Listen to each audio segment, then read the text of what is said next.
स्वागत है आपका किशन एफएम वाईटी में स्टोरी पार्ट 3 एपिसोड 21 से 30 माय डेविल प्रोफेसर। बट सच में मेरी की चोट नकली नहीं है। ये चोट तो मेरी असली है, चाहे तो तुम देख सकती हो।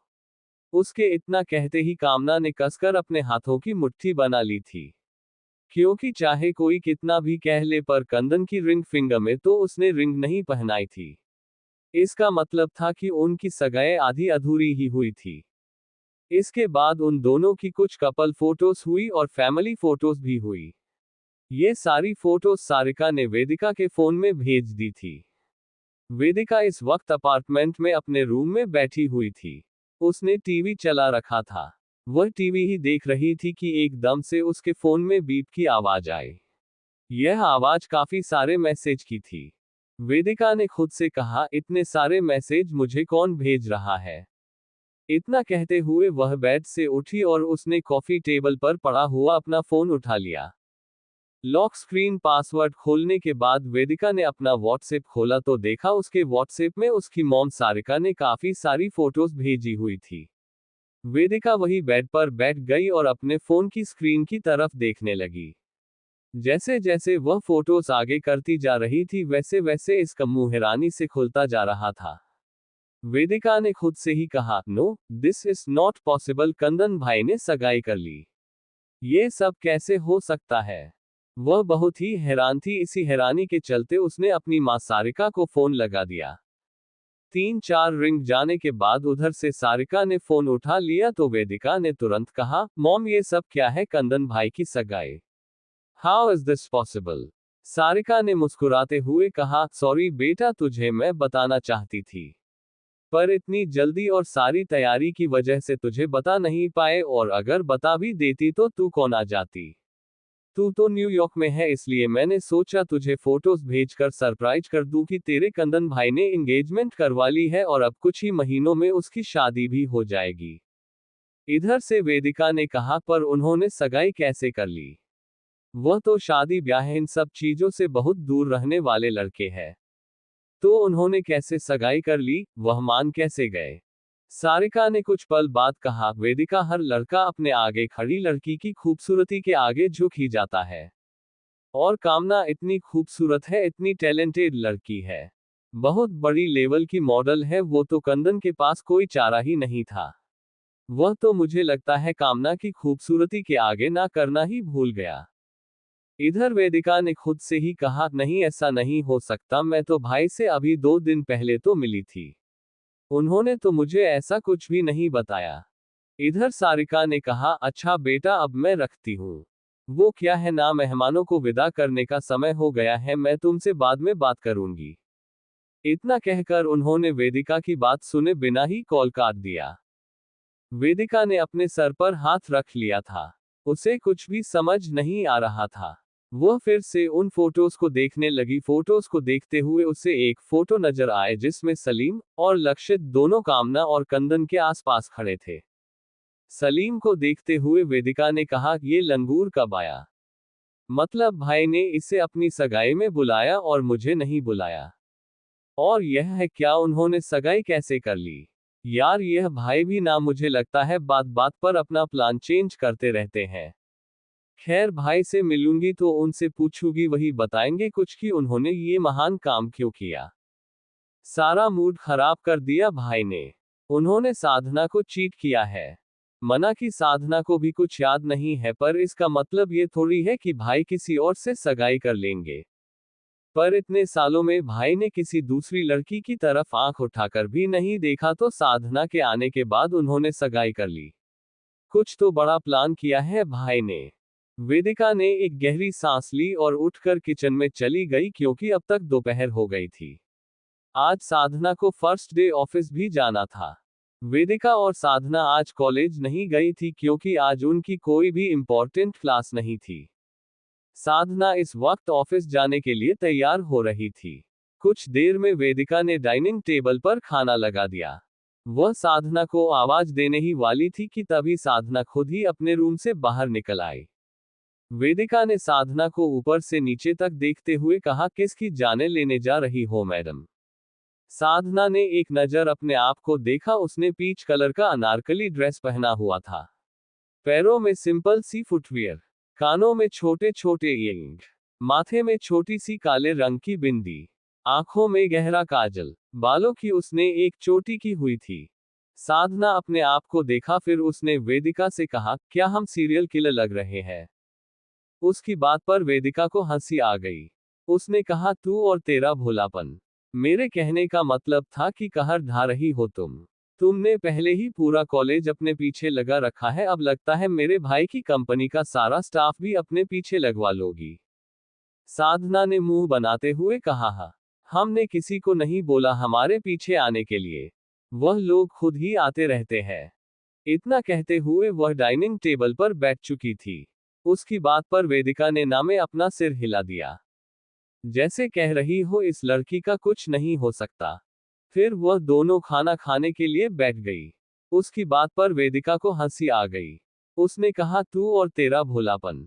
मेरे कहने का मतलब था कि कहर ढा रही हो तुम। तुमने पहले ही पूरा कॉलेज अपने पीछे लगा रखा है, अब लगता है मेरे भाई की कंपनी का सारा स्टाफ भी अपने पीछे लगवा लोगी। साधना ने मुंह बनाते हुए कहा, हाँ, हमने किसी को नहीं बोला हमारे पीछे आने के लिए, वह लोग खुद ही आते रहते हैं। इतना कहते हुए वह डाइनिंग टेबल पर बैठ चुकी थी। उसकी बात पर वेदिका ने ना में अपना सिर हिला दिया, जैसे कह रही हो इस लड़की का कुछ नहीं हो सकता। फिर वह दोनों खाना खाने के लिए बैठ गई। साधना ऑटो से उतरी और ऑटो वाले को पेमेंट करने के बाद अब उसने नजर उठाकर सामने सूर्यवंशी सेल्स कॉरपोरेशन की बिल्डिंग को देखा। बिल्डिंग इतनी बड़ी थी कि साधना की गर्दन दर्द होने लगी थी ऊपर करके, पर फिर भी वह नीचे से खड़े होकर बिल्डिंग का टॉप नहीं देख सकती थी। साधना ने अपनी गर्दन नीचे की और अपनी गर्दन पर हाथ रखकर बोली, बाप रे, इतनी बड़ी बिल्डिंग, पक्का वेदिका का भाई कोई राजा महाराजा होगा, तभी तो इतनी बड़ी कंपनी का मालिक है। तभी उसके सामने एक गार्ड आया। उस गार्ड ने साधना को देखते हुए कहा, मैडम आप कौन और इस वक्त यहाँ क्या कर रही है? साधना उस गार्ड की भरी आवाज सुनकर डर गई थी। उसने हल्के से सिर झुकाते हुए कहा, जी हम जॉब के लिए आए हैं, आज हमारा पहला दिन है। गार्ड ने कुछ पल रुक कर कहा, पर अभी तो डे टाइम ड्यूटी चल रही है, आपकी ड्यूटी नाइट की है तो आप प्लीज 8 बजे आ जाना, अभी तो डे टाइम वालों का टाइम पीरियड है। साधना ने तुरंत कहा, नहीं नहीं भैया, हमारी जॉब टाइम दोपहर 3 से रात 9 बजे तक है। वो क्या है ना कि हम कॉलेज जाते हैं तो वेदिका के भाई ने वेदिका से कहा था कि हम कॉलेज के बाद जॉब पर आ सकते हैं, और परसों संजीव सर से भी हमारी यही बात ही थी। गार्ड ने हंसते हुए मोकिंग आवाज में कहा, क्या मैडम मुझे पागल समझी हो क्या? ऐसा कोई भी इंटर्न नहीं है जो इस टाइमिंग पर ऑफिस आता हो। ऊपर से तुम क्या वेदिका मैडम और संजीव सर का नाम ले रही हो? अंदर जाने का कोई बहाना नहीं मिला तो यह अजीब तरीके का बहाना बना रही हो। चलो जाओ यहाँ से, हमें और भी बहुत काम है। बॉस को पता चला कि हम तुम जैसे फालतू लोगों के साथ टाइम खराब करते हैं तो हम जॉब से निकल देंगे। साधना ने कुछ बोलने के लिए मुंह खोला ही था कि तभी गार्ड के पीछे से एक आवाज आई, नौकरी तो तुम्हारी अभी भी जा सकती है धीरज, जाने दो मैडम को अंदर, वेदिका मैम की दोस्त है ये मोहतरमा। उस आवाज को सुनने के बाद गार्ड तुरंत साइड हो गया और उसने साधना को अंदर जाने के लिए रास्ता दे दिया। वह अंदर आई और इधर उधर देखते हुए आगे बढ़ने लगी। वह उस लड़के के पास पहुंची जिसने गार्ड को उसे अंदर भेजने के लिए कहा था। साधना ने उसे देखते हुए कहा, थैंक यू सर। उस लड़के ने कुछ पल बाद कहा, हेलो मिस साधना, मेरा नाम रोनित विश्वा है, मैं सेल्स कॉरपोरेशन का हेड मैनेजर हूँ। आइए मैं आपको आपके डिपार्टमेंट तक छोड़ देता हूँ। साधना ने मुस्कुराकर हाँ में सर हिला दिया और रोनित के पीछे चलने लगी। रोनित लिफ्ट में आया और उसने 38th फ्लोर का बटन प्रेस कर दिया। कुछ ही देर में उनकी लिफ्ट 38th फ्लोर पर आकर रुकी। रोनित लिफ्ट से निकलकर आगे बढ़ गया और साधना भी उसके पीछे ही चल रही थी। चलते हुए वह पूरे डिपार्टमेंट को देख रही थी। पूरे डिपार्टमेंट में काफी सारे डेस्क लगे हुए थे। सब लोग अपने कंप्यूटर्स पर वर्क कर रहे थे। रोनित सेंटर में आया और उसने ऊंची आवाज में कहा, हेलो एवरीवन। फिर उसने साधना को सबसे इंट्रोड्यूस करवाते हुए कहा, मीट और न्यू इंटर्न मिस साधना शर्मा। यह आपके साथ आज से फाइनेंशियल डिपार्टमेंट में काम करेगी। अब सब लोग रोनित और साधना को देख रहे थे और साधना भी सबकी तरफ देख रही थी। रोनित ने आगे कहा, आई होप आप सब मिस साधना के साथ कोऑपरेट करेंगे। वह यहाँ नहीं है तो आप सब मिस साधना की हेल्प करेंगे ताकि वह अपना बेस्ट हमारी कंपनी को दे सके। Now go to your work back. Ronit ने साधना को देखते हुए कहा, मिस साधना यह आपका डेस्क है। आपकी जरूरत का हर सामान यहाँ पर अवेलेबल है। बाकी आपको कोई भी परेशानी हो तो आप मुझे कॉल कर सकती है। आपके पास यहाँ पर सबके जरूरी कॉन्टैक्ट है और कंपनी का लैंडलाइन भी है। साधना ने थोड़ा हिचकिचाते हुए कहा, सर एक्चुअली मुझे कंप्यूटर यूज करना नहीं आता। वो स्कूल और कॉलेज में मेरे पास कंप्यूटर का सब्जेक्ट जरूर था, पर मेरे आस पर्सनली घर पर प्रैक्टिस के लिए कंप्यूटर नहीं था तो मुझे यूज करना नहीं आता।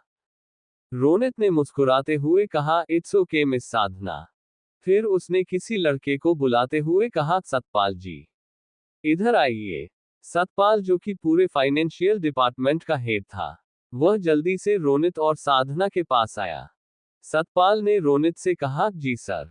रोनित ने कुछ पल बाद कहा, मिस साधना को कोई परेशानी है तो आप उसे सॉल्व करेंगे। उन्हें अपने डिपार्टमेंट का सारा सिस्टम बता दीजिए।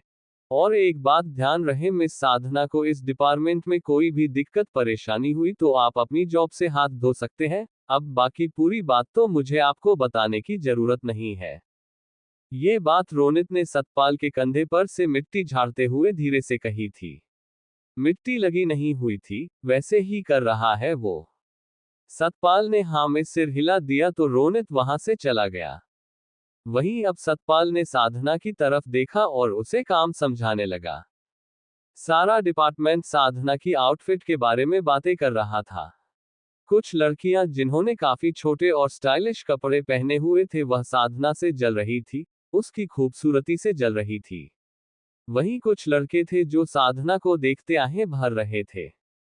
सतपाल के समझाने के बाद साधना कंप्यूटर का बेसिक तो समझ चुकी थी, आखिर उसने कंप्यूटर की स्टडी तो की हुई थी। ऊपर से वह काफी ब्रिलियंट दिमाग की थी, तभी तो उसे स्कॉलरशिप मिली थी इतने बड़े कॉलेज में पढ़ने के लिए। कुछ देर में रोनित एक बार फिर से साधना के पास आया। उसने साधना को देखते हुए कहा, मिस साधना, आई होप आपको यहाँ पर कोई प्रॉब्लम नहीं हो रही है और आप अच्छे से अपना काम सीख रही है।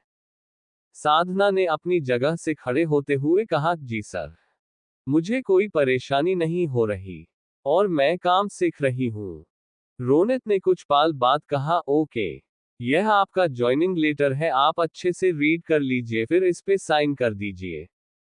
साधना ने वह पेपर देखा जिस पर कंपनी की कुछ टर्म्स एंड कंडीशन लिखी हुई थी। साधना ने उस पेपर को रीड किया तो उसे कोई भी ऐसी चीज नहीं लगी जिस पर वह आयु कर सके, इसलिए उसने पेपर पर साइन कर दिए। रोनित ने वो पेपर लिए और वहां से चला गया। वह 50th फ्लोर पर आया। 50th फ्लोर पर कंदन का केबिन था। वह आया और उसने केबिन का डोर नॉक किया। अंदर कंदन बैठा हुआ अपने लैपटॉप पर काम कर रहा था। सगाई होने के बाद जब कामना और निहारिका की फैमिली चली गई तो तुरंत ही वह अपनी कंपनी आ गया था। कंदन ने लैपटॉप की तरफ देखते हुए कम इन कहा तो रोनित अंदर चला आया। रोनित ने कंदन के सामने एक फाइल रखते हुए कहा, सर यह साधना मैम की डॉक्यूमेंट फाइल है। कंदन ने एक नजर फाइल को खोलकर देखा, फिर उसने वह फाइल रोनित को वापस देते हुए कहा, इसे बाकी के एम्प्लॉयज की फाइल्स के साथ ही रखो। फिर उसने कुछ पल बाद कहा, साधना आ गई है। रोनित ने हाँ में सिर हिला दिया, जिसके बाद कंदन ने उसे जाने का इशारा किया तो वह केबिन से निकल गया। इधर कंदन ने अपने लैपटॉप पर फाइनेंशियल डिपार्टमेंट का कैमरा ऑन किया और साधना की लाइव फुटेज देखने लगा। कंदन साधना को अच्छे से ऑब्जर्व कर रहा था। उसने क्या पहना है, वह क्या कर रही है, हर एक चीज वह साधना की गौर से नोटिस कर रहा था। कंदन सोफे पर लीन होकर आराम से बैठ गया और उसने अपनी आंखें बंद कर ली। आंखें बंद करते ही उसके सामने एक सीन चलने लगा। फ्लैशबैक। कंदन अब 18 साल का हो चुका था और साधना अभी 10-11 साल की थी। आज कंदन को अपनी हायर स्टडी के लिए लंदन जाना था, ये बात उसने साधना को नहीं बताई थी। साधना स्कूल गई हुई थी। वह स्कूल से आने के बाद सूर्यवंशी महल के क्वार्टर एरिया में चली गई। साधना के मॉम डैड सूर्यवंशी महल में काम करते थे, तो साधना अपने मॉम डैड के साथ सर्वेंट क्वार्टर में ही रहती थी। वह स्कूल से आने के बाद महल में अपनी मां के साथ काम किया करती थी। कोष्टक। साधना अपने कपड़े चेंज करने के बाद साधना सूर्यवंशी महल के अंदर आई। वह सीधा अपनी मां के पास किचन में चली गई। लंच का टाइम हो गया था, तो अब सबको लंच के लिए बुलाना था। तभी तृप्ति जी किचन में आए और उन्होंने साधना की मां सोनाक्षी को देखते हुए कहा, सोना, कंदन अपने रूम में पैकिंग कर रहा है, तो वह नीचे नहीं आएगा। तुम उसका खाना उसके रूम में भेज देना। इतना कहकर वह वहां से चली गई। इधर सोनाक्षी जी ने एक प्लेट में खाना निकाला और उसे साधना को देते हुए कहा, साधना, जा बेटा कंदन सर को उनका खाना दिया। साधना ने वो खाने के प्लेट ध्यान से अपने हाथ में पकड़ी और उसे लेकर सीधा सेकंड फ्लोर पर चली गई। साधना ने कंदन का रूम नॉक किया तो कंदन ने कम इन बोल दिया। साधना अंदर आई तो उसने देखा कि कंदन सूटकेस में अपने कपड़े रख रहा था। साधना को देखते ही वह रुक गया। उसने साधना के हाथ से खाने की प्लेट लेकर साइड में रखी और साधना को अपने सीने से लगा लिया। साधना ने भी उसे बैक हग कर लिया। साधना ने कंदन से कहा, कन्नू, आप कहीं जा रहे हो क्या? कंदन ने साधना को अपने सीने में जोर से दबोचते हुए कहा, हम बाबी, मैं लंदन जा रहा हूं, मुझे आगे की पढ़ाई के लिए लंदन जाना है ना। साधना ने उसके सीने से लगे हुए ही कहा, क्या आपका जाना जरूरी है? क्या आप यहीं पर अपनी आगे की स्टडी नहीं कर सकते? कंदन ने साधना को अपने से अलग किया और उसके छोटे से चेहरे को अपने बड़े हाथों में थामते हुए कहा, नहीं बाबी, मुझे जाना होगा, पर मैं जल्दी वापस आऊंगा, और अब मैं वापस आऊंगा तो एक बड़ा आदमी बन के आऊंगा। तुम मुझे मिस करोगी ना? साधना ने 2-3 अपना सिर हाँ में हिलाते हुए कहा, हाँ, साधना अपने कन्नू को रोज मिस करेगी। उसके इतना कहते ही कंदन ने अपने होठ साधना के माथे पर रखकर एक छोटी सी किस कर ली। कंदन ने साधना से पूछते हुए कहा, तुमने खाना खाया? तो साधना ने ना में सिर हिला दिया। कंदन ने उसे सोफे पर बिठा दिया और खुद भी उसके बगल में बैठ गया। कंदन ने एक बाइट साधना की तरफ बढ़ा दी तो साधना ने चुपचाप वो बाइट खा ली। तभी कंदन के केबिन का डोर नॉक हुआ। इसी के साथ कंदन अपने ख्यालों से बाहर आ गया था। कंदन ने साधना को अपने से अलग किया और उसके छोटे से चेहरे को अपने बड़े हाथों में थामते हुए कहा, नहीं बाबी, मुझे जाना होगा, पर मैं जल्दी वापस आऊंगा, और अब मैं वापस आऊंगा तो एक बड़ा आदमी बन के आऊंगा। तुम मुझे मिस करोगी ना? साधना ने 2-3 अपना सिर हाँ में हिलाते हुए कहा, हाँ, साधना अपने कन्नू को रोज मिस करेगी। उसके इतना कहते ही कंदन ने अपने होठ साधना के माथे पर रखकर एक छोटी सी किस कर ली। कंदन ने साधना से पूछते हुए कहा, तुमने खाना खाया? तो साधना ने ना में सिर हिला दिया। कंदन ने उसे सोफे पर बिठा दिया और खुद भी उसके बगल में बैठ गया। कंदन ने एक बाइट साधना की तरफ बढ़ा दी तो साधना ने चुपचाप वो बाइट खा ली। तभी कंदन के केबिन का डोर नॉक हुआ। इसी के साथ कंदन अपने ख्यालों से बाहर आ गया था। रात का वक्त। साधना इस वक्त घर जाने के लिए निकलने वाली थी। वह जाती कि तभी रोनित उसके आस आया। रोनित ने साधना से कहा, मैम, आपके लिए ड्राइवर बाहर वेट कर रहा है। साधना ने कंफ्यूज होते हुए कहा, ड्राइवर? मेरे लिए कोई क्यों वेट कर रहा है? रोनित ने साधना को समझाते हुए कहा, मैम, रात काफी हो गई है तो सर का ऑर्डर है कि आप ऑफिस की गाड़ी से घर जाएंगी। हम आपको अकेला नहीं भेज सकते। साधना ने बड़ी सी स्माइल के साथ कहा, सच में? आपके सर तो बहुत अच्छे हैं। आप उनको मेरी तरफ से थैंक्स बोल देना। रोनित ने हाँ में सिर हिला दिया और उसने साधना को आगे बढ़ने के लिए इशारा किया तो साधना अपना पर्स उठाकर आगे बढ़ गई। साधना बाहर आई तो एक कार के पास ड्राइवर बाहर ही खड़ा था। वहां पर ज्यादा गाड़ियां नहीं थी, क्योंकि लगभग सब लोग जा चुके थे। संजीव, रोनित और कुछ लोग ही वहां पर थे, जो कि ओवर टाइम कर रहे थे। साधना उस गाड़ी के पास आई तो ड्राइवर ने बैक सीट का गेट खोलकर उसे अंदर बैठने के लिए कहा तो साधना कार में बैठ गई। ड्राइवर खुद भी ड्राइविंग सीट पर बैठा और उसने कार आगे बढ़ा दी। कंदन की गाड़ी भी वहीं पार्किंग में खड़ी थी। कंदन अपनी गाड़ी में बैठा हुआ था और अभी वह साधना को देख रहा था। साधना की कार वहां से निकल गई तो कंदन ने भी ड्राइवर को चलने के लिए कह दिया। कंदन ने बैक सीट के साथ अपना सिर टिकाकर अपनी आंखें बंद कर ली और वह फिर से कुछ सोचने लगा। फ्लैशबैक। वेदिका, लक्षित और साधना तीनों महल के अंदर हॉल में खेल रहे थे। आज सारिका वेदिका के साथ छुट्टियों में अपने मायके यानी कि सूर्यवंशी महल आई हुई थी।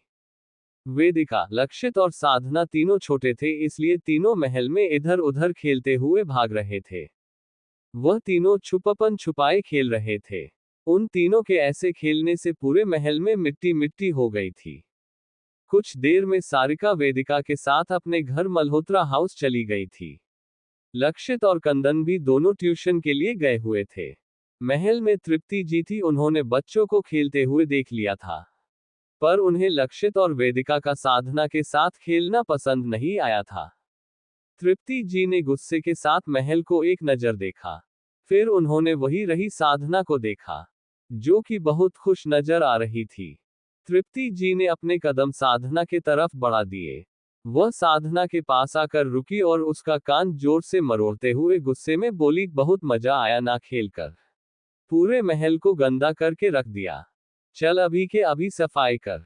साधना दर्द से चिल्ला रही थी। छोटी सी 7 साल की बच्ची को क्या पता कि कैसे क्या करना है, वो तो बस अपने दोस्तों के साथ खेल रही थी। साधना की आंखों से आंसू आने लगे थे।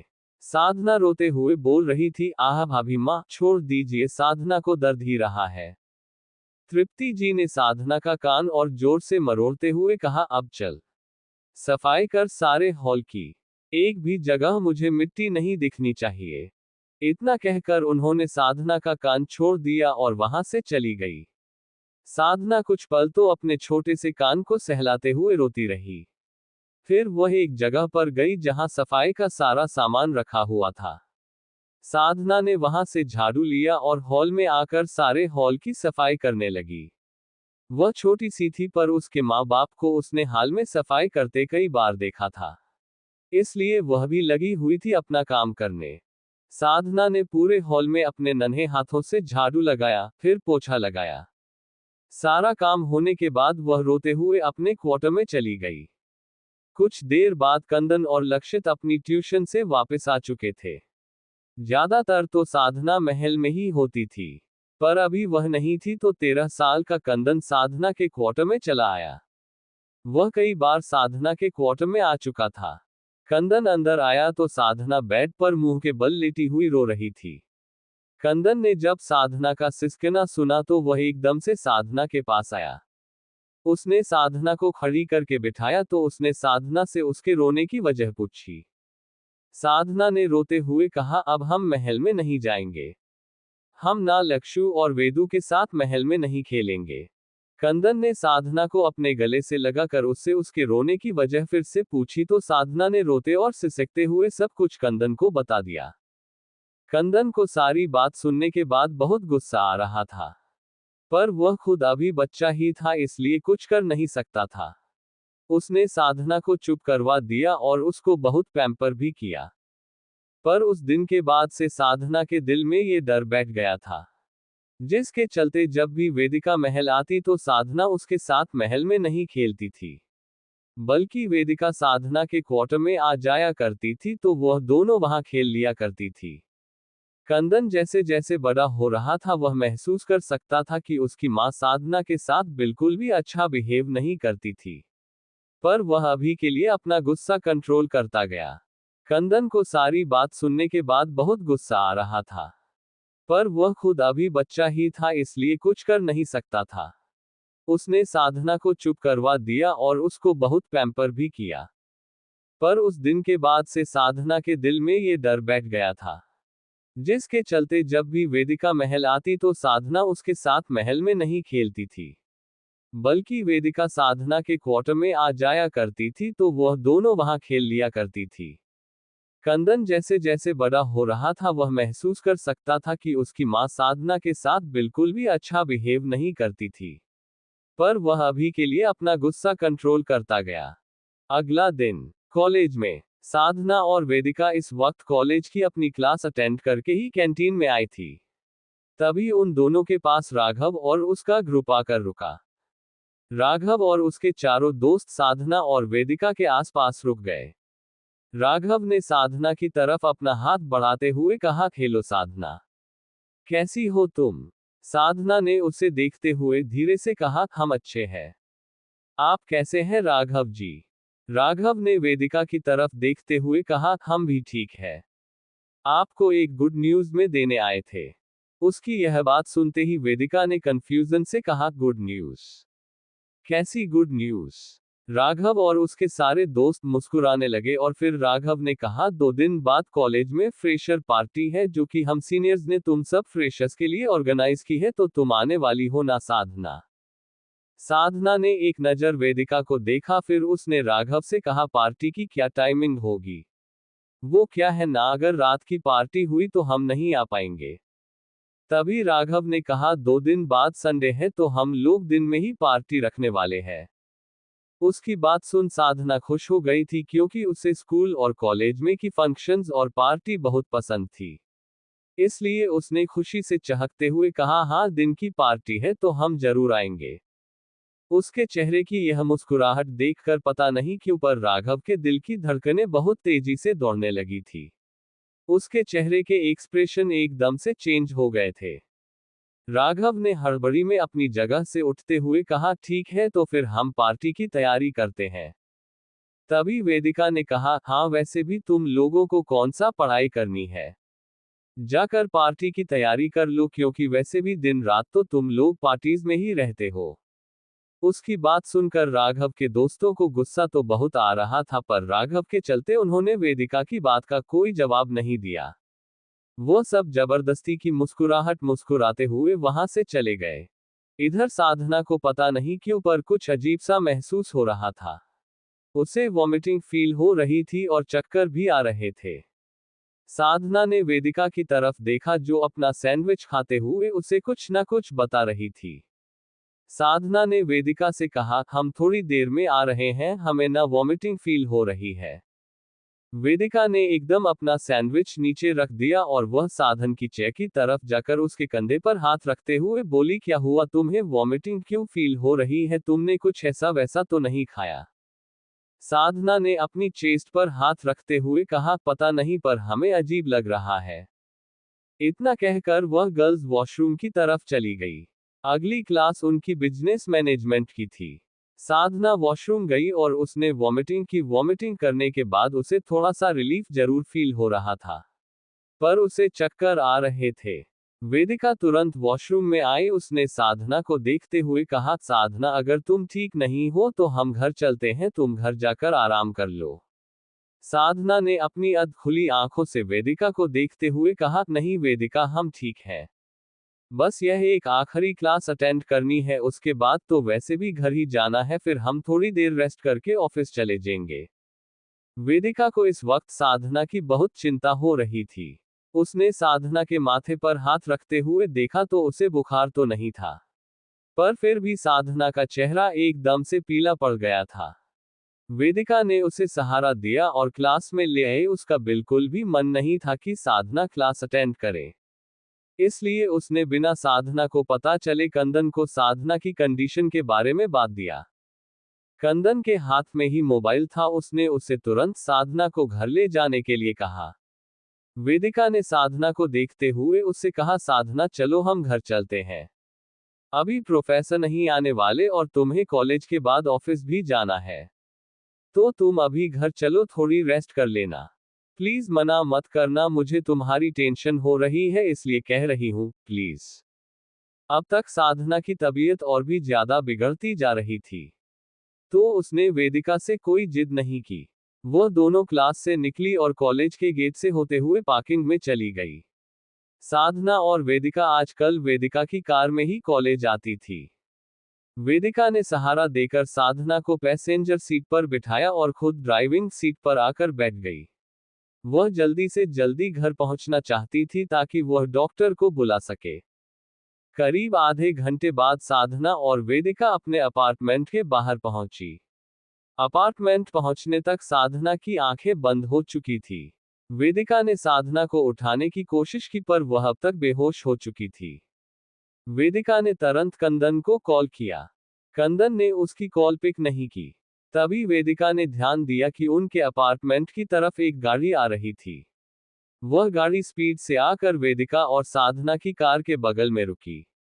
उसमें से कंदन ड्राइविंग सीट से बाहर आया। अब तक वेदिका भी ड्राइविंग सीट से बाहर आ चुकी थी। कंदन ने एक नजर वेदिका को देखा, फिर उसने साधना की तरफ का गेट खोला और साधना को अपने गोद में उठा लिया। इस वक्त उसे साधना के अलावा और कुछ भी नहीं दिखाई दे रहा था।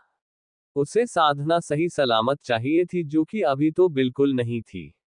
उसके चेहरे से पता चल रहा था कि वह इस वक्त कितनी कमजोर हो गई है।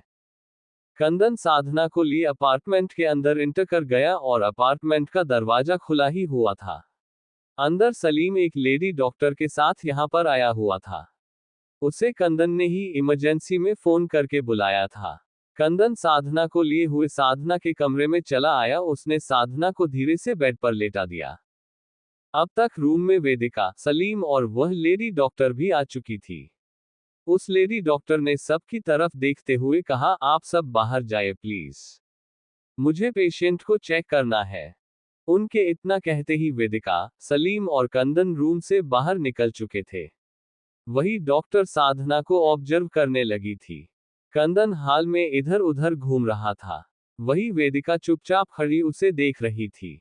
सलीम भी वही था, पर वह भी काफी शांति से खड़ा हुआ था और डॉक्टर के बाहर आने का इंतजार कर रहा था।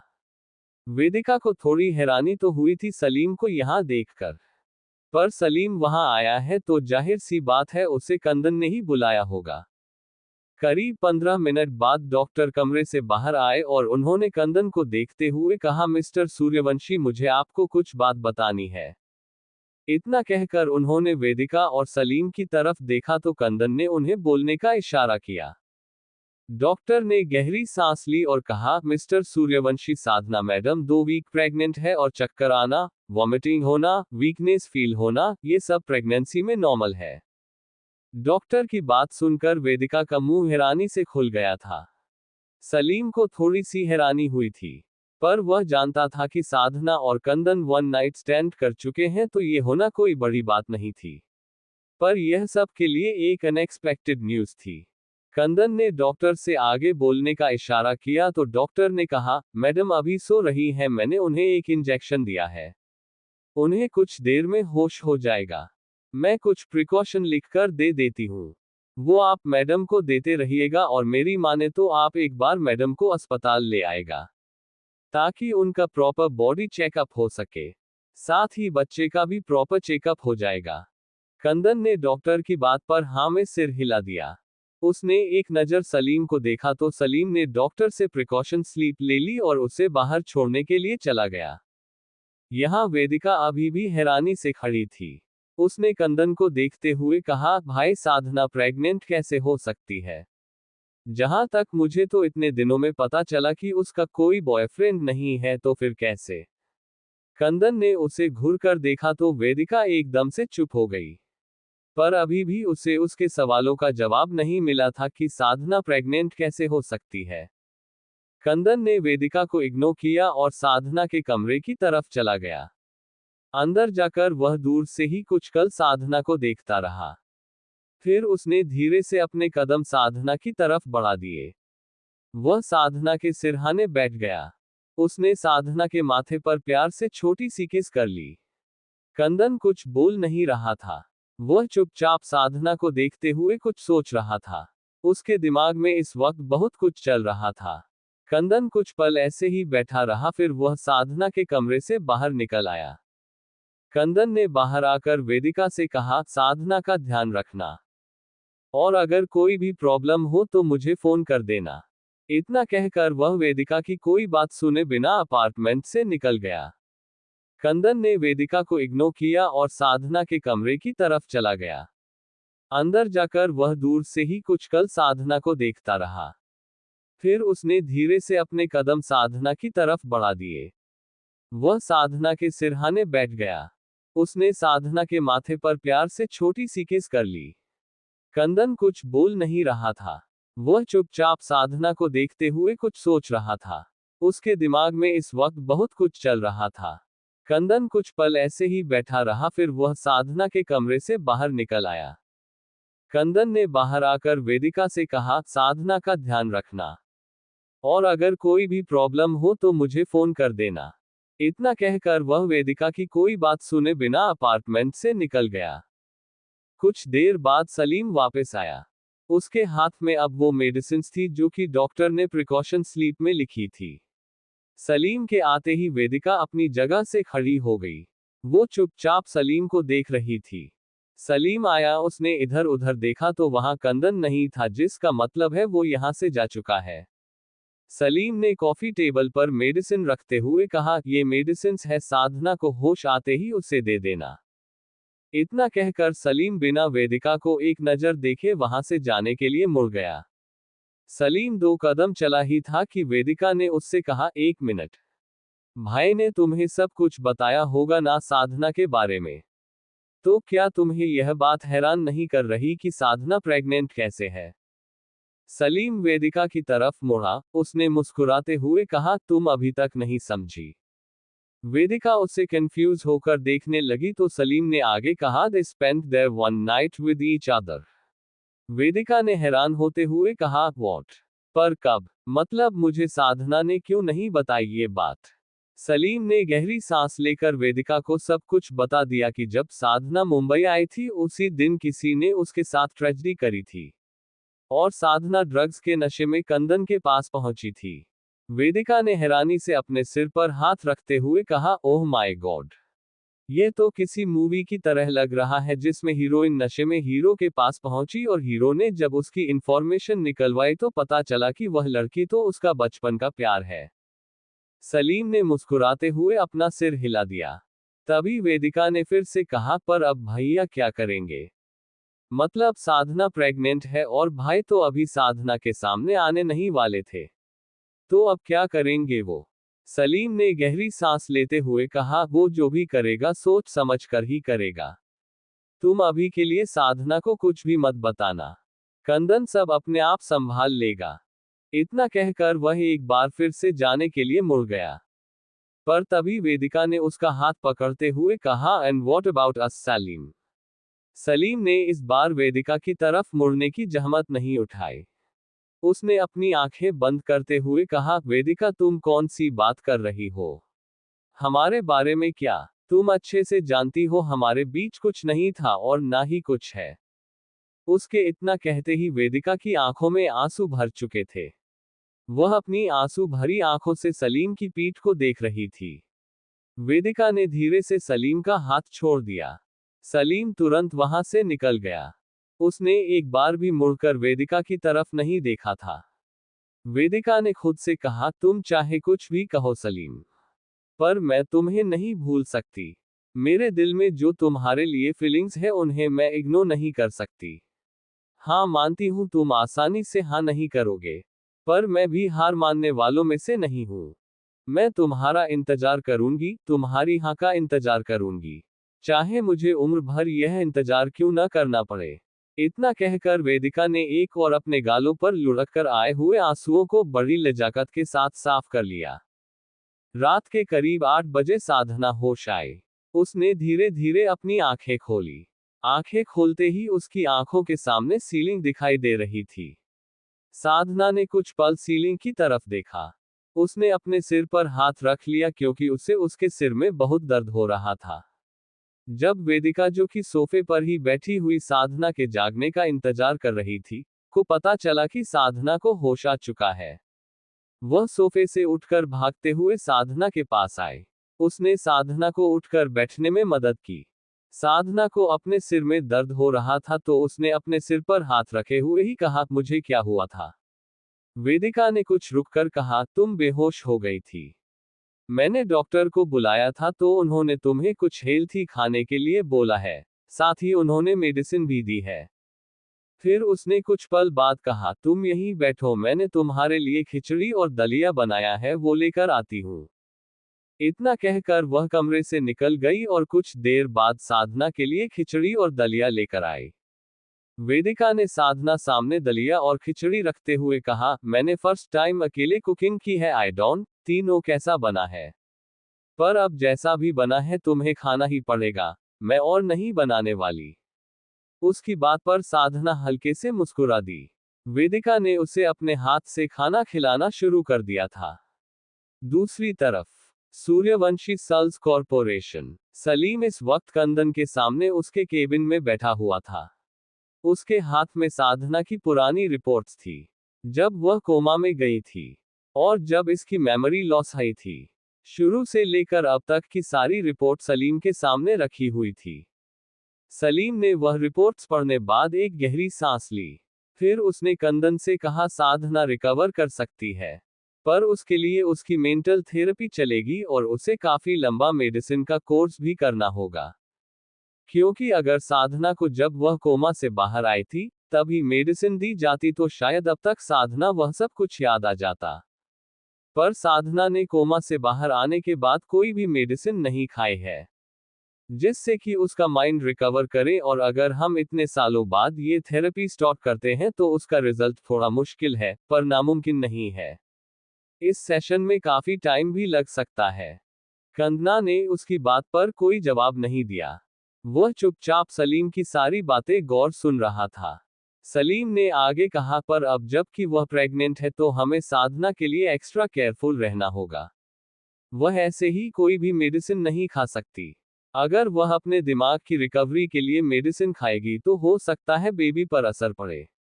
इतना कहकर सलीम चुप हो गया और वह कंदन की तरफ देखने लगा। वह कंदन के कुछ बोलने का इंतजार कर रहा था। कंदन ने कुछ पल बाद बिना किसी भाव के कहा, अबॉर्शन। साधना का अबॉर्शन होगा। सलीम ने हैरानी से कहा, व्हाट अबॉर्शन? तुम अपने आने वाले बच्चे का एबॉर्शन करवाना चाहते हो? कंदन ने बिना किसी भाव के कहा, हाँ, क्योंकि साधना अभी बेबी नहीं संभाल सकती। उसने अभी अपनी स्टडी भी पूरी नहीं की है। मैं नहीं चाहता कि साधना को कोई भी प्रॉब्लम आए इस बच्चे की वजह से। कंदन की बात सुनकर सलीम बहुत ज्यादा हैरान हो गया था कि वह क्या बोल रहा है, उसे समझ भी रहा है या नहीं। वह बिना साधना की मर्जी के अबॉर्शन की बात कैसे कर सकता है? कंदना ने उसकी बात पर कोई जवाब नहीं दिया। वह चुपचाप सलीम की सारी बातें गौर सुन रहा था। सलीम ने आगे कहा, पर अब जबकि वह प्रेग्नेंट है तो हमें साधना के लिए एक्स्ट्रा केयरफुल रहना होगा। वह ऐसे ही कोई भी मेडिसिन नहीं खा सकती। अगर वह अपने दिमाग की रिकवरी के लिए मेडिसिन खाएगी तो हो सकता है बेबी पर असर पड़े। इतना कहकर सलीम चुप हो गया और वह कंदन की तरफ देखने लगा। वह कंदन के कुछ बोलने का इंतजार कर रहा था। कंदन ने कुछ पल बाद बिना किसी भाव के कहा, अबॉर्शन। साधना का अबॉर्शन होगा। सलीम ने हैरानी से कहा, व्हाट अबॉर्शन? तुम अपने आने वाले बच्चे का एबॉर्शन करवाना चाहते हो? कंदन ने बिना किसी भाव के कहा, हाँ, क्योंकि साधना अभी बेबी नहीं संभाल सकती। उसने अभी अपनी स्टडी भी पूरी नहीं की है। मैं नहीं चाहता कि साधना को कोई भी प्रॉब्लम आए इस बच्चे की वजह से। कंदन की बात सुनकर सलीम बहुत ज्यादा हैरान हो गया था कि वह क्या बोल रहा है, उसे समझ भी रहा है या नहीं। वह बिना साधना की मर्जी के अबॉर्शन की बात कैसे कर सकता है? अगला दिन सिटी हॉस्पिटल। साधना इस वक्त हॉस्पिटल बेड पर लेटी हुई थी। उसे वेदिका धक्के से हॉस्पिटल लेकर आई थी, क्योंकि अब साधना काफी हद तक बेटर फील कर रही थी तो उसके अकॉर्डिंग उसे डॉक्टर की जरूरत नहीं थी। डॉक्टर साधना का ब्लड ले रही थी ताकि वह साधना का ब्लड टेस्ट करने के बाद पूरी तरह से शो हो सके कि साधना प्रेग्नेंट है। डॉक्टर ने साधना को बिना बताए कुछ टेस्ट किए और उसने साधना को देखते हुए कहा, मिस साधना, अब आप घर जा सकती है। मैंने आपका ब्लड ले लिया है तो कल तक रिपोर्ट्स आ जाएंगी। साधना ने हाँ में सिर हिलाया और बाहर चली आई। बाहर आते ही उसकी नजर सामने वेटिंग एरिया में बैठी हुई वेदिका पर चली गई। वेदिका ने भी साधना को देखा और वह जल्दी से साधना के पास आए। साधना ने वेदिका को देखते हुए कहा, चले अब। कल तक रिपोर्ट्स आ जाएंगे, फिर तुम्हें तसल्ली हो जाएगी कि मुझे कुछ नहीं हुआ है। कॉलेज का टाइम भी खत्म हो चुका है। अब मैं सीधा आफ्टरनून में ऑफिस ही जाऊंगी। वेदिका ने उसकी बात पर हाँ में सिर हिला दिया और दोनों हॉस्पिटल से घर के लिए निकल गई। घर पहुंचते ही वेदिका ने साधना को रेस्ट करने के लिए कमरे में भेज दिया था। वेदिका साधना से पूछना तो चाहती थी कि उसने उसे क्यों नहीं बताया कि वह कंदन के साथ एक रात गुजार चुकी है। उसने उस पर इतना भी ट्रस्ट नहीं किया कि वह अपने दिल की बात वेदिका से शेयर करती। पर वेदिका को कंदन ने साफ मना किया था कि अभी साधना के सामने उसकी प्रेगनेंसी की कोई बात ना की जाए। साधना ने कुछ समय रेस्ट की और फिर वह अपने टाइम पर सूर्यांशी सेल्स कॉरपोरेशन में जाने के लिए निकल गई। शाम का वक्त, सूर्यांशी सेल्स कॉरपोरेशन। सलीम इस वक्त कंदन के सामने उसके केबिन में बैठा हुआ था। वह हॉस्पिटल से आते हुए साधना की ब्लड और बाकी रिपोर्ट्स लेकर आया था। इस वक्त वह उन रिपोर्ट्स को ही देख रहा था। ऑफ कोर्स साधना और वेदिका सुबह सलीम के ही हॉस्पिटल गई थी। सलीम ने रिपोर्ट्स को कुछ पल गौर से देखा, फिर उसने गहरी सांस लेकर कंदन को देखते हुए कहा, इन रिपोर्ट्स के अकॉर्डिंग साधना सच में 2 वीक प्रेग्नेंट है। और अकॉर्डिंग टू रिपोर्ट्स साधना का अबॉर्शन नहीं हो सकता क्योंकि 6 साल पहले हुए एक्सीडेंट में उसके पेट में काफी गहरी चोट आई थी। उस चोट के कारण साधना के यूट्रस पर भी काफी इफेक्ट हुआ था। सलीम ये सब बातें कंदन को देखते हुए बोल रहा था, जो कि आराम से अपनी चेयर पर लीन होकर बैठा हुआ था। कंदन की आंखें इस वक्त बंद थी। सलीम ने इरिटेट होते हुए कहा, तू कुछ सुन भी रहा है या नहीं? उसके इतना कहते ही कंदन ने अपनी आंखें खोलकर उसे देखा। इस वक्त उसकी काली आंखें बहुत गहरी नजर आ रही थी। सलीम एकदम से शांत हो गया था। कंदन ने कुछ पल रुक कर कहा, what about her mental condition? Salim ने एक गहरी सांस लेकर कहा, प्रेगनेंसी में हम उसे उसका पास्ट याद दिलाने के लिए कोई भी मेडिसिन नहीं दे सकते। अगर हमने उसे कोई भी मेडिसिन दी या फिर उसे कुछ याद दिलाने की कोशिश की तो उसके माइंड पर काफी इफेक्ट होगा, जिसका सीधा असर तुम्हारे आने वाले बच्चे पर होगा। और अगर गलती से भी मिसकैरेज हुआ तो आई होप तुम समझ रहे हो। कंदन ने उसे बिना कुछ बोले अपनी आंखें बंद कर ली कर एक बार फिर से वह अपनी चेयर से लीन होकर बैठ गया। कुछ पल बाद कंदन ने सलीम को यहां से जाने का इशारा किया। सलीम तुरंत उसके केबिन से निकल गया। वो जानता था कि कंदन इस वक्त साधना के लिए परेशान है, तो उसने उसे और परेशान करना सही नहीं समझा। Sorry for Chhotu chapter. कोशिश करूंगी रात को एक चैप्टर और दे सकूं। आज ऑफिस में बहुत काम था, इसलिए चैप्टर लिखने का टाइम नहीं मिला।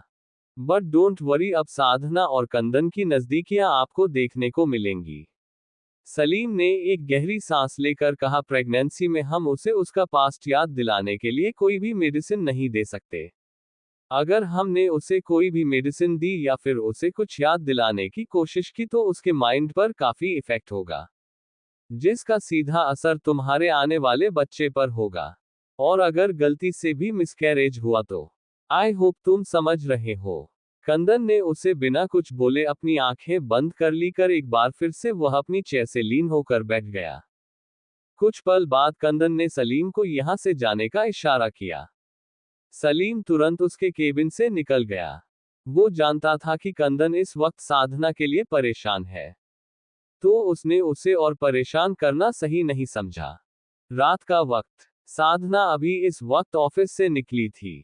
वो सड़क पर आगे चलते हुए बार बार पीछे देख रही थी कि अगर कोई ऑटो आता हो तो वो उसे रोक सके। आज जब साधना छुट्टी के टाइम ऑफिस से निकली तो वहां ऑफिस की कई गाड़ियां तो खड़ी थी, पर वहां आसपास कोई भी ड्राइवर नहीं था। साधना ने इधर उधर देखा पर वहां कोई भी ड्राइवर नहीं था, और उसे ऐसे अजीब भी लगता था कि ऑफिस की गाड़ी उसे रोज घर छोड़ने जाती है, इसलिए उसने सोचा कि वो ऑटो से घर चली जाएगी। साधना ने ये बात सोची और ऑफिस से निकल आई ताकि वो खुद ऑटो लेकर घर जा सके। पर अब तक लगभग 15 मिनट हो चुके थे पर साधना को अभी तक एक ऑटो भी नहीं दिखाई दिया। साधना ने एक दो गाड़ियों को भी रोकने की कोशिश की कि वो लिफ्ट लेकर घर पहुंच सके, पर ऐसा हुआ नहीं। जो एक दो गाड़ियां उस रोड पर आई भी थी वो बिना रुके आगे चली गई। साधना के अब तक पैर भी दुखने लगे थे। एक तो प्रेगनेंसी और ऊपर से उसकी तबीयत भी कुछ खास ठीक नहीं थी। उसे चलने में बहुत दिक्कत आ रही थी। साधना ऐसे ही पीछे देखते मुड़ मुड़ कर देखते हुए चल रही थी कि अचानक आगे से 2-3 लड़के एक रास्ते से उसके सामने आ जाते हैं। उनमें से एक आदमी ने साधना को ऊपर से नीचे तक देखते हुए कहा, अकेली कहाँ जा रही हो मैडम? कहो तो घर छोड़ दे। साधना जो कि पीछे की तरफ गर्दन किए ऑटो रिक्शा के आने का इंतजार कर रही थी। जब उसने किसी आदमी की आवाज सुनी और इतनी गंदी टोन सुनकर एकदम से उसके शरीर में डर की लहर दौड़ गई। अचानक से साधना के दिल की धड़कन बहुत तेज हो गई थी। वो बहुत ज्यादा डर गई थी। पर फिर साधना वहां से जाने का सोचती है और तेज तेज कदमों से आगे चलने लगती है। वो लड़के भी उसके पीछे ही आ रहे थे। उनमें से एक आदमी ने साधना के पीछे चलते हुए कहा, अरे मैडम, भागने की कोशिश कर रही हो, पर भाग कर जाओगी कहाँ? इतना कहकर वह आदमी तेजी से चलते हुए साधना के सामने आ गया। अब 2 आदमी साधना के पीछे थे और एक आदमी उसके सामने। साधना के चलते हुए कदम एकदम से रुक गए। उसने अपने बैग पर अपनी पकड़ मजबूत कर दी। साधना पूरी कोशिश कर रही थी कि उसका डर उसके चेहरे पर शो ना हो। वहीं वो तीनों लड़के साधना को घेर कर खड़े हुए थे और साधना को अजीब तरीके से देखते हुए गंदी हंसी हंस रहे थे। साधना के पास अब कोई चारा नहीं था। उसने एक नजर उन तीनों लड़कों को देखा और फिर वह आगे की तरफ भागने लगी। अब साधना की स्पीड पहले से काफी ज्यादा थी। पर उनमें से एक लड़के ने साधना को पकड़ने की कोशिश की तो उस लड़के के हाथ साधना के कंधे पर लगा। उस लड़के ने साधना को अपनी तरफ खींचने की कोशिश की तो साधना बिना रुके आगे भाग गई। पर उस लड़के के हाथ में साधना के अनारकली सूट की बाजू आ गई। इसी के साथ साधना के कान में चर की आवाज आई। उसने एक हाथ अपनी बाजू पर रखा तो पाया कि उसकी बाजू पर कपड़ा नहीं था। इस मोड़ पर साधना का डर और भी ज्यादा बढ़ गया था। उसे भागते भागते पसीना आने लगा था। साधना ने पीछे मुड़कर देखा तो अभी भी उसके पीछे वो आदमी आ रहे थे। तभी साधना का पैर आगे एक पत्थर पर लगा। साधना अचानक से गिरने को हुई। पर वो गिर पाती कि तभी किसी ने उसे कमर से पकड़कर संभाल लिया। साधना ने अपनी नजर उठाकर देखा तो उसके सामने एक हट्टा कट्टा आदमी खड़ा हुआ था। उसकी हाइट साधना से करीब 2 फीट ज्यादा होगी। साधना को एक जाने पहचाने से परफ्यूम की स्मेल तो आ रही थी। पर उसे पता नहीं था कि ये आदमी कौन है। साधना उस आदमी को देख नहीं सकती थी क्योंकि इस वक्त उस रोड पर ज्यादा रोशनी नहीं थी। इतनी तो बिल्कुल भी नहीं थी कि किसी का चेहरा देखा जा सके। उस आदमी ने साधना के सीधी खड़ी किया। उस आदमी की काली गहरी आंखें इस वक्त बहुत ज्यादा गहरी लग रही थी। उन काली गहरी आंखों में दुनिया जहां का गुस्सा नजर आ रहा था। उसने जल्दी से अपनी शर्ट उतारकर साधना को उड़ा दी। उस आदमी ने साधना को एक साइड खड़ा किया और उसने खुद उन आदमियों की तरफ अपने कदम बढ़ा दिए। साधना ने अपनी नजर उठाकर देखा तो उसके सामने एक हट्टा कट्टा आदमी खड़ा हुआ था। उसकी हाइट साधना से करीब 2 फीट ज्यादा होगी। साधना को एक जाने पहचाने से परफ्यूम की स्मेल तो आ रही थी। पर उसे पता नहीं था कि ये आदमी कौन है। साधना उस आदमी को देख नहीं सकती थी क्योंकि इस वक्त उस रोड पर ज्यादा रोशनी नहीं थी। इतनी तो बिल्कुल भी नहीं थी कि किसी का चेहरा देखा जा सके। उस आदमी ने साधना के सीधी खड़ी किया। उस आदमी की काली गहरी आंखें इस वक्त बहुत ज्यादा गहरी लग रही थी। उन काली गहरी आंखों में दुनिया जहां का गुस्सा नजर आ रहा था। उसने जल्दी से अपनी शर्ट उतारकर साधना को उड़ा दी। उस आदमी ने साधना को एक साइड खड़ा किया और उसने खुद उन आदमियों की तरफ अपने कदम बढ़ा दिए। ये कोई और नहीं बल्कि कंदन ही था। सामने वाले आदमी कोई रोड साइड गुंडे थे। उनका ये रोज का काम था। वह इस रोड से गुजरते हर इंसान के साथ यही हरकत किया करते थे। कंदन ने अपने कदम उनकी तरफ बढ़ा दिए। इस वक्त उसे बहुत गुस्सा आ रहा था। उसकी जावलाइन गुस्से के मारे कसी हुई थी। उसके गले और बाजू, हाथ की सारी नसें उबर कर दिखाई से रही थी। कंदन को अपनी तरफ आता देख उनमें से एक आदमी ने अपने एक साथी से कहा, अरे रे देख तो जरा, मजनू चला आ रहा है अपनी लैला को बचाने के लिए। उसके इतना कहते ही उसके साथी हंसने लगे थे। फिर उस आदमी ने कंदन की तरफ देखते हुए कहा, पर यार मजनू, जो कुछ तूने अपनी लैला के साथ करना है, वही तो हम भी करना चाहते हैं। थोड़ी देर हमें कर लेने दे, फिर तू ले जाना अपनी लैला को यहां से।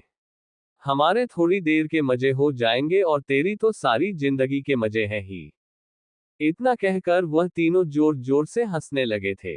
इधर उनकी बातें सुनते हुए साधना को बहुत शर्म आ रही थी। उसकी आंखें आंसुओं से भरी हुई थी और चेहरा आंसुओं से पूरा भीगा हुआ था। कंदन ने उन आदमियों की तरफ देखते हुए साधना से कहा, गाड़ी में जाकर बैठो। साधना ने नजर उठाकर साइड में देखा तो वहां एक कार खड़ी हुई थी।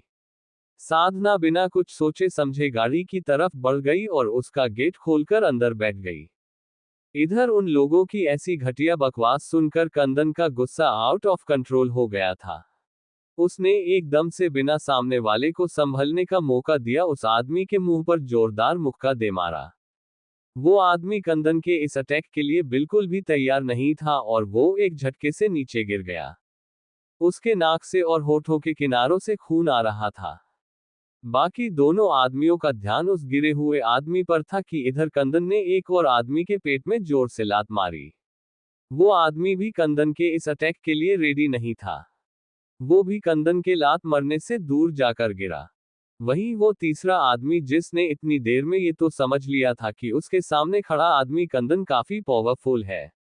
जिस तरह से उसके दोनों साथी जमीन पर लेटे हुए दर्द से कराह रहे थे, उसे अपनी हालत सोचकर ही डर लग रहा था। वो आदमी इतना ज्यादा डर गया था कि डर के मारे उसने अपनी पेंट गीली कर ली थी। इधर कंदन ने उन दोनों आदमियों की तरफ देखा जो कि जमीन पर लेटे हुए दर्द से कराह रहे थे। कंदन ने बिना एक पल गवाए उन दोनों आदमियों के पेट में जोर जोर से मरना शुरू कर दिया।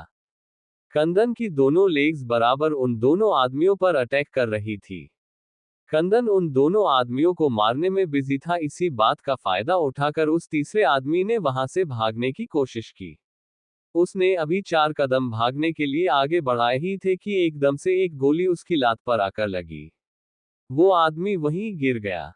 उसने कसकर दोनों हाथों अपनी लेग को पकड़ लिया। उसकी चीख वहां अंधेरे में गूंज गई थी, पर साधना को बाहर का कुछ भी सुनाई नहीं दे रहा था। इस वक्त उसे कुछ समझ नहीं आ रहा था। ये सब उसके साथ पहली बार हुआ था, क्योंकि इतनी रात को वह पहली बार ही कहीं बाहर निकली थी, वो भी मुंबई जैसे बड़े शहर में। पर उसे क्या पता था कि ऐसा हो जाएगा, नहीं तो वह कभी अकेली ऑफिस से ना निकलती। साधना के दिल की धड़कनें अभी भी बढ़ी हुई थी। वह चुपचाप कार में बैठी हुई रो रही थी।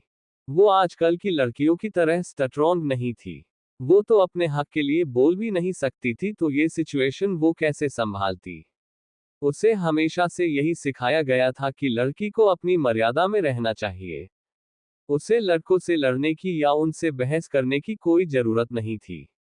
बस उसी के चलते साधना बहुत कमजोर दिल की थी। वो किसी भी लड़के के साथ मुंह से बोलकर भी लड़ाई नहीं कर सकती थी, तो वो एक साथ इतने हटे कट्टे आदमियों से कैसे लड़ती।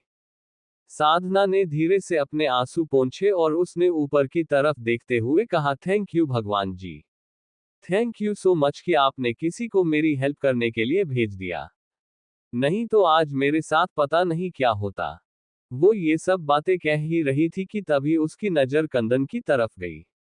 उसे नहीं पता था कि यह आदमी कौन है जिसने उसकी मदद की है, पर इस वक्त वह उस आदमी यानी कि कंदन की पीठ देख सकती थी। कंदन एक एक करके उन गुंडों को मारे जा रहा था। उनमें से एक आदमी बहुत ज्यादा जख्मी हो गया था। ये वही आदमी था जिसने अपने मुंह से साधना के लिए घटिया बकवास निकाली थी। कंदन उन गुंडों को आज जान से मारने के मूड में था। वो तीनों आदमी सड़क पर औंधे मुंह गिरे पड़े, पर कंदन रुकने का नाम नहीं ले रहा था। कंदन उन सब को और ज्यादा मरता पीटता कि उससे पहले उसका फोन रिंग करने लगा। उसने अपनी पेंट की पॉकेट में हाथ डालकर अपने फोन बाहर निकाला तो संजीव उसे कॉल कर रहा था। कंदन ने एक गहरी सांस ली और फोन पिक कर लिया।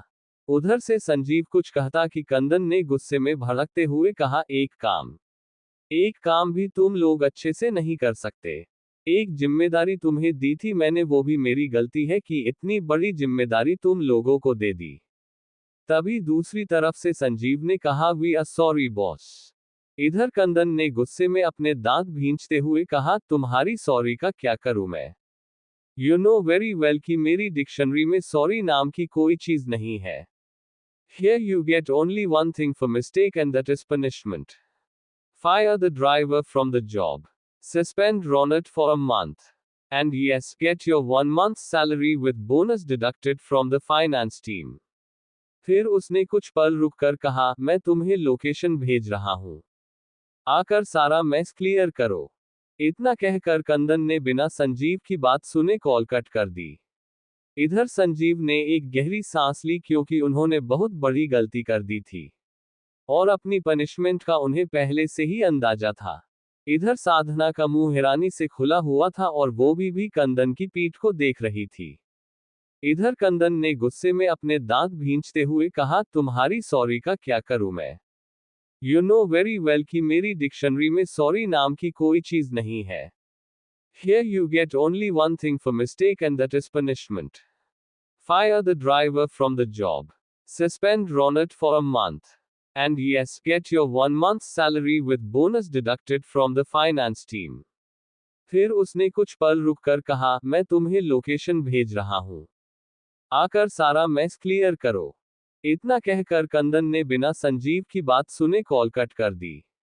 इधर संजीव ने एक गहरी सांस ली क्योंकि उन्होंने बहुत बड़ी गलती कर दी थी और अपनी पनिशमेंट का उन्हें पहले से ही अंदाजा था।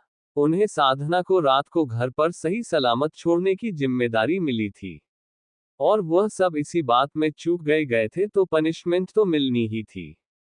इधर साधना का मुंह हैरानी से खुला हुआ था और वो भी कंदन की पीठ को देख रही थी।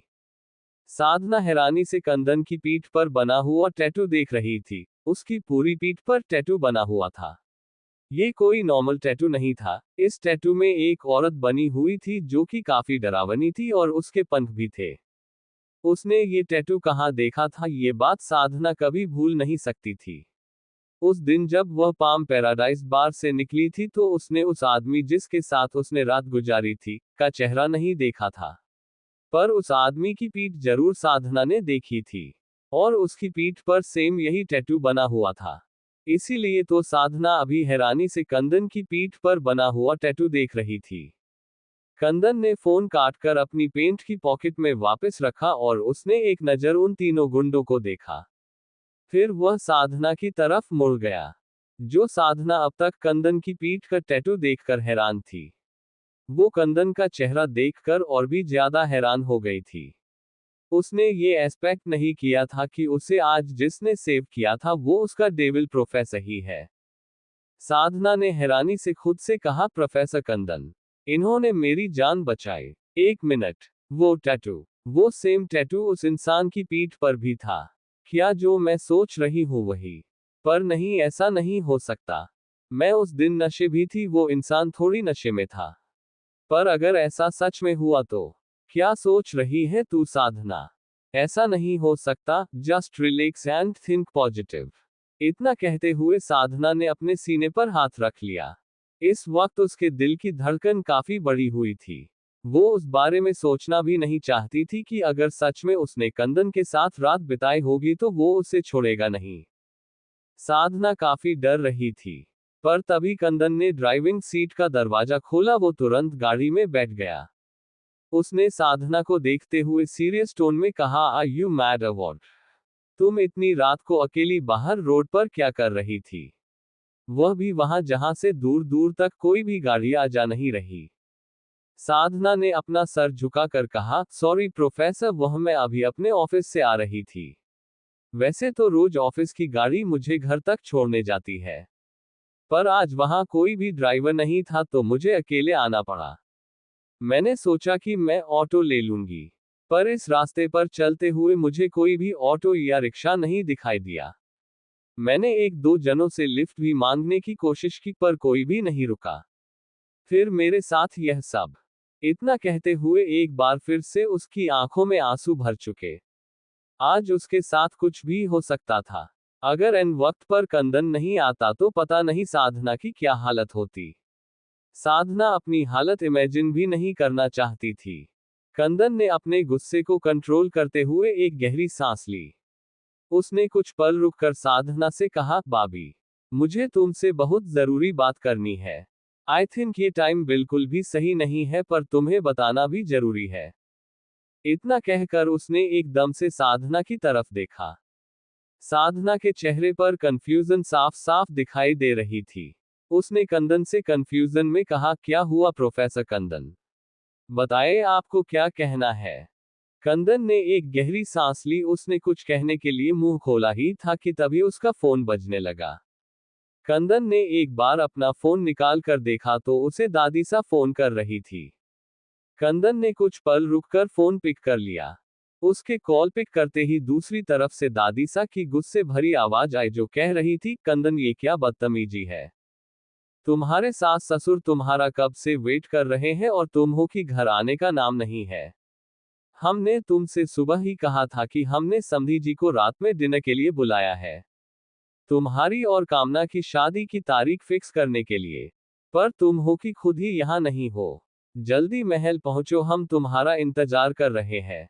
अगर तुम 1 घंटे में यहाँ नहीं पहुंचे तो हम अपनी मर्जी से तुम्हारी और कामना की शादी फिक्स कर देंगे। इतना कहकर उन्होंने कॉल काट दी। इधर कंदन गुस्से में उबल रहा था। क्या कह पाएगा कंदन साधना को कुछ? क्या सच में फिक्स हो जाएगी कंदन और कामना की शादी? जानने के लिए पढ़ते रहिए मेरी यह कहानी। कंदन ने कुछ पल रुककर फोन पिक कर लिया। उसके कॉल पिक करते ही दूसरी तरफ से दादी सा की गुस्से भरी आवाज आई जो कह रही थी, कंदन ये क्या बदतमीजी है। तुम्हारे सास ससुर तुम्हारा कब से वेट कर रहे हैं और तुम हो कि घर आने का नाम नहीं है। हमने तुमसे सुबह ही कहा था कि हमने समधी जी को रात में डिनर के लिए बुलाया है, तुम्हारी और कामना की शादी की तारीख फिक्स करने के लिए। पर तुम हो कि खुद ही यहाँ नहीं हो। जल्दी महल पहुंचो, हम तुम्हारा इंतजार कर रहे हैं। अगर तुम 1 घंटे में यहाँ नहीं पहुंचे तो हम अपनी मर्जी से तुम्हारी और कामना की शादी फिक्स कर देंगे। इतना कहकर उन्होंने कॉल काट दी। इधर कंदन गुस्से में उबल रहा था। कॉल कट होने के बाद कंदन काफी गुस्से में था। पर जैसे ही उसकी नजर साधना पर गई जो कि अभी भी उसके कुछ बोलने का इंतजार कर रही थी, कंदन ने कुछ बोलने के लिए मुंह खोला ही था कि तभी उसकी नजर साधना के होठों पर गई। कंदन ने बिना के कुछ बोले और ज्यादा टाइम खराब किए साधना के होठों पर अपने होठ रख दिए। इसी के साथ साधना की आंखें हैरानी से फैल गई। उसने बिल्कुल नहीं सोचा था कि उसका प्रोफेसर उसके साथ ऐसा कुछ करेगा। हाँ, माना कि वह दोनों पहले भी 2 बार किस कर चुके हैं अकॉर्डिंग टू साधना, पर इसका मतलब ये थोड़ी है कि प्रोफेसर कंदन उसे कहीं भी कभी भी किस कर लेगा। कंदन साधना को पैशनेटली किस कर रहा था, पर साधना उस किस में कोई रिस्पॉन्स नहीं कर रही थी, पर हाँ वो कंदन से दूर भी नहीं हो रही थी। कंदन की किस में साधना पिघलती जा रही थी। पता नहीं क्यों पर उसका बहुत मन कर रहा था। शायद प्रेगनेंसी में उसके हार्मोन्स चेंज हो गए थे। साधना के हाथ अपने आप कंदन की न्यूड चेस्ट पर चले गए। उसने धीरे धीरे कंदन किस के साथ अपने लिप्स भी मूव करने शुरू कर दिए। उसे किस करने का ज्यादा एक्सपीरियंस नहीं था, इसलिए वो कंदन के होठों को काटते हुए उसे किस कर रही थी। साधना के हार्मोन्स इस वक्त उस पर हावी हो रहे थे, इसलिए वो धीरे धीरे कंदन की चेस्ट से शोल्डर पर पैटर्न बना रही थी। उसके ऐसा करने से कंदन भी अपना कंट्रोल लूज कर रहा था। करीब 10 मिनट की लॉन्ग और डीप पैशनेट किस के बाद कंदन साधना से हल्का सा दूर हुआ। इस वक्त साधना की आंखों में एक अलग ही खुमारी कंदन देख सकता था। एकदम से साधना ने अपने आप को संभालते हुए कहा, वो आई एम सॉरी। एक्चुअली मैं बहक गई थी। पर आपने मुझे किस क्यों किया सर? कंदन ने बेहद हस्की वॉइस में कहा, cause your lips are very delicious, they always attract me। इतना कहते हुए कंदन ने अपने लिप्स साफ किए। फिर वह सीधा होकर बैठा और उसने गाड़ी स्टार्ट एक दी और आगे को बढ़ा। साधना अब एकदम चुप हो गई थी। उसने बाहर देखते हुए अपने मन में कहा, यार प्रोफेसर कंदन ने मुझे किस की, पर मुझे क्या हुआ था, मैं उनकी किस में बहक कैसे गई? फिर उसने सिर पर हाथ रखते हुए खुद से ही कहा, ओह गॉड, क्या हो रहा है मेरे साथ। पूरे रास्ते दोनों में से कोई भी कुछ भी नहीं बोला था। पूरी कार में शांति थी। कंदन का ध्यान सामने गाड़ी ड्राइव करने में था। वो तो साधना को देख भी नहीं रहा था, ऐसा साधना को लग रहा था। कुछ देर बाद कंदन ने साधना और वेदिका के अपार्टमेंट के बाहर गाड़ी रोकी। साधना ने एक नजर बाहर देखा तो वो दोनों पहुंच गए थे। साधना कार से उतरने लगी थी कि तभी उससे याद आया कि उसने कंदन की शर्ट पहनी हुई है। उसने कंदन की तरफ देखते हुए धीरे से कहा, वो आप क्या ऐसे ही बिना शर्ट के घर जाएंगे? मतलब आपकी शर्ट तो मेरे पास है, आपके घर वाले क्या सोचेंगे? कंदन ने एक बार साधना की तरफ देखा जिसने उसकी शर्ट अपने अनारकली ड्रेस के ऊपर पहनी हुई थी। तभी कंदन ने शरारत भरे भाव से कहा, तो क्या है, मैं घर पे बोल दूंगा कि मेरी एक स्टूडेंट मिल गई थी, उसने ही मेरी शर्ट रख ली और साथ में हमने एक लॉन्ग और पैशनेट किस भी की थी। कंदन की बात सुनते ही साधना का मुंह हैरानी से खुल गया। उसने हैरानी से कहा, ये आप क्या बोल रहे हैं? आप अपने घर वालों को हमारे बारे में बता देंगे? और किस? वो तो बस अनजाने में हो गई, ऐसा वैसा कोई इरादा नहीं था हमारा। तभी कंदन ने एक बार फिर साधना के ऊपर झुकते हुए कहा, अच्छा, पर भाभी मेरा इरादा तो था तुम्हें किस करने का, और मेरा तो तुम्हारे होठों को और भी चूमने का मन कर रहा है। कंदन को अपने ऊपर झुकते देख और उसकी बात सुनकर तो साधना का दिल बाहर आने को हो गया था। वो अपनी पैसेंजर सीट पर पीछे हो गई थी और कंदन अभी भी उसके ऊपर झुक रहा था। अब तक साधना झुकते झुकते सीट पर लीन हो गई थी और कंदन लगभग पूरा ही उसके ऊपर झुका हुआ था। वो दोनों एक दूसरे की आंखों में देख रहे थे। धीरे धीरे कर कंदन ने एक बार फिर से साधना के होठों पर अपने होठ रख दिए थे। इसी के साथ साधना ने जोर से अपनी आंखें भींच ली थी। कंदन का एक हाथ साधना की कमर पर आ चुका था और उसका दूसरा हाथ साधना की गाल पर था। वहीं साधना के दोनों हाथ एक बार फिर से कंदन के शोल्डर पर आ चुके थे। दोनों की किस बहुत ही प्यार वाली थी, पर धीरे धीरे उनकी किस डर्टी होती जा रही थी। कंदन की टंग साधना के पूरे मुंह को एक्सप्लो कर रही थी और उसका एक हाथ जो साधना की कमर पर था वो धीरे धीरे से साधना की कमर सहला रहा था। वो दोनों एक दूसरे को फ्रेंच किस कर रहे थे। उनकी डर्टी किस में बहुत ज्यादा डेस्परेशन फील हो रही थी। उन दोनों की टंग आपस में उलझी हुई थी। ऐसे लग रहा था कि दोनों अभी कार में ही अपनी सारी हदें लंघ जाएंगे। पर ऐसा सच में हो पाता उससे पहले साधना के बैग में पड़ा उसका फोन रिंग करने लगा। साधना ने अपने फोन की रिंग सुनी तो वो एकदम से होश में आई। उसने कंदन के शोल्डर पर टैप किया, पर कंदन तो मानो साधना को छोड़ना ही नहीं चाहता था। उसने धीरे से अपने होंठ साधना के होठों से अलग किए और साधना की गर्दन पर अपने होठ रख दिए। साधना भी कंदन की हर किस और टच में पिघलती जा रही थी। उसके सेक्स हार्मोन्स पहले से ही एक्टिव थे, वो और भी ज्यादा अब हरकत कर रहे थे। साधना से भी कंट्रोल कर पाना मुश्किल हो रहा था। साधना अपनी आंखें बंद किए कंदन के होठों को अपनी गर्दन पर फील कर रही थी। उसके दोनों हाथ जो कि कंदन के शोल्डर पर थे, वो वहां अपनी पकड़ मजबूत कर चुकी थी। दोनों एक बार फिर से एक दूसरे में खोने लगे थे कि तभी एक बार फिर से साधना का फोन बजा। अब की साधना ने कंदन को जोर से खुद से दूर कर दिया। कंदन जिसका सारा बैलेंस साधना के ऊपर था, साधना के ऐसे धक्का देने से वो एक झटके में अपनी चेयर पर जा गिरा। ऐसा नहीं था कि साधना कंदन से ज्यादा स्ट्रॉन्ग थी, बल्कि वो तो कंदन के मुकाबले आधी भी नहीं थी। पर अभी कंदन बिल्कुल भी अपनी सेंस में नहीं था, वो साधना में खोया हुआ था। तभी तो साधना के छोटे से धक्के से वो अपनी सीट पर आ गिरा। कंदन ने घूर कर साधना को देखा तो साधना ने धीरे से कहा, सर जो हम कर रहे थे वो गलत था। आप हमारे प्रोफेसर हैं और मैं आपकी स्टूडेंट हूं, तो आप मेरे साथ ऐसा कैसे कर सकते हो? कंदन ने गुस्से में अपने दांत भींचते हुए कहा, you are not only my student, you are my baby. And याद रखना, एक दिन तुम्हें खुद मेरे पास आने के लिए मैंने मजबूर नहीं किया तो मेरा नाम भी कंदन सिंह सूर्यवंशी नहीं। इतना कहकर वह ड्राइविंग सीट का गेट खोलकर बाहर आया और वह जल्दी से साधना की तरफ आया। उसने पैसेंजर सीट का दरवाजा खोला तो साधना कुछ पल बाद कार से बाहर आ गई। वो इस वक्त कंदन से काफी डर गई थी। उसकी वो खतरनाक आवाज उसे डराने के लिए काफी थी। साधना ने एक बार कंदन को देखा और उसने तुरंत वहां से अंदर जाने के लिए अपने कदम बढ़ा दिए। इधर कंदन ने अपने बालों में हाथ फेरते हुए खुद से कहा, बस कुछ दिन और बाबी।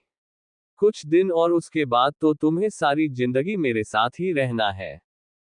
इतना कहते हुए उसके चेहरे पर कोई भी भाव नहीं थे।